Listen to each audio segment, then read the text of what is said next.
नमस्ते विद्यार्थी मित्रों, डॉक्टर कीर्ति की हिंदी की दुनिया में आपका स्वागत है। आज मैं आपके लिए कक्षा 10वीं हिंदी लोकवाणी से इकाई 1 और उसकी 8वीं कविता कर्मवीर इसका स्वाध्याय लेकर आई हूँ।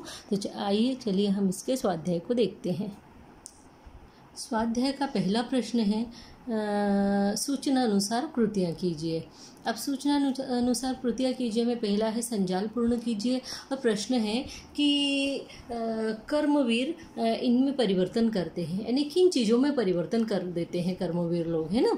जो कर्म को प्रधानता देते हैं वो किन चीज़ों में परिवर्तन ला देते हैं। तो पहले तो असंभव कार्य को संभव में परिवर्तित कर देते हैं ना, तो असंभव को संभव बना देते। दूसरा, कठिन कामों को परिश्रम से सरल कर देते हैं, यानी कठिन कामों में भी जो है परिवर्तन ले आते हैं। फिर वो तीसरा नंबर है देश के बुरे हालातों का परिवर्तन अच्छे हालातों में कर देते हैं, है ना। बुरे हालात जो देश के होते हैं उसको अच्छे हालातों में बदल देते हैं। फिर उसका चौथा नंबर है कि रास्ते में आने वाली बाधाओं को पार कर लेते हैं, है ना। जितनी बाधाएं उनके रास्ते में आती जाती है उतना ही ज़्यादा वो उसको उत्साह के साथ में पार करने का प्रयत्न करते हैं। अब प्रश्न दूसरा देख लेते हैं कि कृति पूर्ण कीजिए। कृति पूर्ण कीजिए का प्रश्न ये है कि कर्मवीर नहीं करते, यानी कर्मवीर कौन सा काम है जो नहीं करते। तो मैंने उत्तर यहाँ लिखे हुए कि पहला, समय व्यर्थ नहीं गवाते, है ना, वो समय का पूरा सदुपयोग करते हैं। दूसरा, काम करने के स्थान पर बातें नहीं बनाते, है ना, काम की जगह काम करते हैं, बातें बनाकर उसको टालते नहीं है। तीसरा है काम को शुरू करके बीच में नहीं छोड़ते, है ना, कोई भी काम जो शुरू करते हैं तो उसको पूरा करके ही रहते हैं, बीच में नहीं छोड़ते। और चौथा है कठिन काम से बोर नहीं होते, कोई भी कठिन काम अगर उनके पास आ जाए तो उससे बोर नहीं हो जाते, उकता नहीं जाते, बल्कि उसको बहुत प्रसन्नता से खुशी से करते हैं। अगला प्रश्न देखते हैं। तीसरा नंबर, विशेषताएं लिखिए कि कर्मवीर काम करते समय, यानी काम करते समय कर्मवीर व्यक्तियों की, कर्मवीर लोगों की क्या विशेषताएं रहती है। तो पहली विशेषता, कठिन काम से उकताते नहीं है, है ना। कर्मवीर जो होते हैं वे क्या करते हैं, कठिन से कठिन काम से बोर नहीं होते, उकताते नहीं। समय को व्यर्थ नहीं गंवाते, है ना, वे बिल्कुल भी समय फालतू नहीं गवाते, समय का सदुपयोग करते हैं। काम में जितनी उलझने आए उतना ही ज़्यादा उत्साह दिखाते हैं, है ना। जितनी भी ज़्यादा उलझने आ जाए, परेशानी आ जाए तो उतना ही ज़्यादा वो उत्साह दिखाते हैं उसको पूरा करने के लिए। और किसी भी कार्य को अधूरा बीच में नहीं छोड़ते, सारे कार्य वे जो हाथ में लेते हुए पूरा करते हैं। अब हम चौथे प्रश्न को देखते हैं। कविता में इस अर्थ में आए शब्दों को लिखिए, यानी ये जो कर्मभूमि, अकारण, आकाश, विश्वास, ये जो शब्द है इनका ये किस रूप में आए हुए हैं। तो कर्मभूमि कार्यस्थल के रूप में आया है, अकारण वृथा के रूप में आया हुआ है, आकाश गगन के रूप में आया हुआ है और विश्वास भरोसा के रूप में आया है। ये सारे वर्ड्स जो है वो हमको कविता के अंदर मिल जाएंगे, ठीक है। अभी नेक्स्ट हम लोग क्वेश्चन देखते हैं। पांचवा, कि किसी भी कविता की अपनी पसंदीदा 4 पंक्तियों का सरल अर्थ लिखिए। तो सरल अर्थ लिखने के लिए जो है आप मेरा दूसरा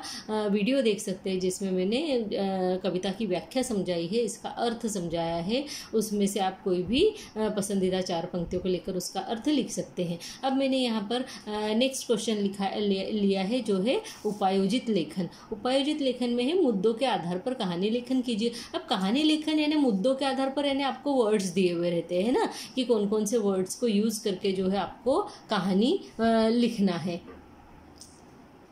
तो कहानी में हमको जो शब्द दिए हैं वो ये दिए हैं कि एक हंस और एक कौवे में मित्रता, हंस का कौवे के साथ उड़ते जाना, कौवे का दधी पात्र लेकर जाने वाले ग्वाले को देखना, ठीक है, ललचाना, कौवे का दही खाने का आग्रह करना, हंस का इस बात के लिए इनकार करना, फिर कौवे का उसे घसीट कर ले जाना, कौवे का चोंच नचा नचा कर दही खाना और हंस का बिल्कुल भी दही न खाना, आहट पाकर कौवे का उड़ जाना, हंस का पकड़ा जाना, और फिर उसके बाद में हमें परिणाम लिखना है इसका क्या हुआ और फिर शीर्षक लिखना है। तो मैंने यहाँ पर छोटी सी कहानी जो है वो बना के रखी है आपके लिए। तो आइए हम उस कहानी को देख लेते हैं। तो कहानी इस प्रकार से है कि नदी के किनारे जिस वृक्ष पर कौवा रहता था उसी नदी में एक हंस भी रहता था। धीरे धीरे दोनों में मित्रता हो गई। अब वे साथ साथ ही आकाश में उड़ते थे। एक दिन, अब यहाँ पे मैंने आपको पहले बताया था कि जब हम कहानी में वगैरह आए हुए शब्दों का यहाँ पे जो भी फिल इन द ब्लैंक्स आपको दिए हुए हैं ना, यहाँ पे जो डैश डैश दिए हुए, यहाँ पे आपको भरना है अपने मन से कोई बात, और फिर इन दिए हुए वर्ड्स के साथ में वो सुसंगत बैठना चाहिए, यानी उसका मीनिंग निकलना चाहिए, है ना। इस तरीके के शब्द आपको यहाँ भरकर और कहानी को पूरा करना है, ठीक है। तो अब हम यहाँ पे देखते हैं कि एक हंस और कौवे में मित्रता है। हमारे ये सारी बातें जो है इसके अंदर आ जाना चाहिए, जितने भी शब्द दिए हुए हमको, है ना। तो नदी किनारे जिस वृक्ष पर कौवा रहता था उसी नदी में एक हंस रहता था। धीरे धीरे दोनों में मित्रता हो गई। अब वे साथ साथ ही आकाश में उड़ते, जो हमको कथा में दिया हुआ है ना, कहानी के शब्दों में दिया है कि साथ साथ ही आकाश में उड़ते थे। एक दिन उड़ते समय कौवे को एक ग्वाला दिखा जो सिर पर दही की हंडी रखकर जा रहा था, है ना। सिर पर दही की हंडी रखकर वो कहीं लेकर जा रहा था। दही देखकर कौवे का मन दही खाने के लिए ललचा गया। अब उसके मुंह में जो है पानी आ गया। उसने हंस से साथ चलकर दही का स्वाद लेने का आग्रह किया कि चलो मेरे साथ हम दोनों जाके दही खाएंगे, परंतु हंस ने उसके आग्रह को यह कहते हुए ठुकरा दिया, यानी हंस ने उसकी बात को नहीं मानी और उसके आग्रह को यह कहते हुए ठुकरा दिया कि यह तो चोरी है, यानी अगर हम इस तरीके से दही खाएंगे छुपके उसके हंडी पे बैठ के तो यह तो चोरी होगी, वह साथ नहीं जाएगा, और इसीलिए वह साथ नहीं जाएगा। परंतु कौवा उसे बहला फुसलाकर घसीटते हुए हंडी पर ले गया, है ना, उड़ते उड़ते, और दही का स्वाद लेने लगा। अब कौवा जो है दही का स्वाद लेने लगा, पर ईमानदार हंस ने दही बिल्कुल भी नहीं खाया, क्योंकि उसको पता था इस तरह से चोरी करना ठीक बात नहीं है। तभी हलचल होने पर ग्वाले ने हंडी सिर से उतारनी चाहिए, यानी तब क्या हुआ, ग्वाले को थोड़ी आशंका हो गई कि मेरे सिर पे कुछ हलचल मुझे दिखाई दे रही है, तो उसने क्या किया, सिर से वो हंडी को उतारना चाहा, और जैसे उसने वो हंडी उतारना चाही, कौवे ने खतरे को भांप लिया।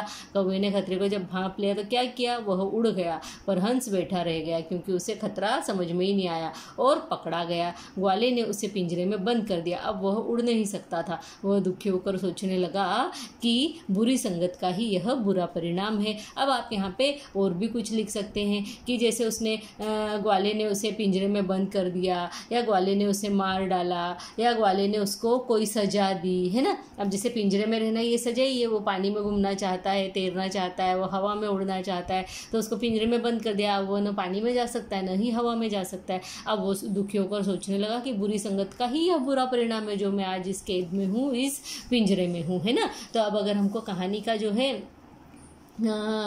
शीर्षक देना है तो हम देंगे कि बुरी संगत का बुरा परिणाम, या बुरी संगत का नतीजा, ये भी आप दे सकते हैं। फिर उसके बाद में हम इसमें सीख दे सकते हैं कि इससे हमें क्या सीख मिली। तो सीख हमें इस तरीके से मिलती है कि बुरे व्यक्ति से सदा दूरी बनाए रखना चाहिए, यानी उससे दूर ही रहना चाहिए। बुरे व्यक्ति से 4 हाथ दूर ही रहना चाहिए। विद्यार्थियों, अब आपको ये अच्छे से समझ में आ गया होगा स्वाध्याय। अगर आपको कुछ भी इसमें परेशानी हो तो आप मुझे पूछ सकते हैं कमेंट बॉक्स में लिखकर, और मेरे इस चैनल को लाइक करें, सब्सक्राइब करें, और कमेंट बॉक्स में कमेंट भी ज़रूर लिखें। धन्यवाद, नमस्ते।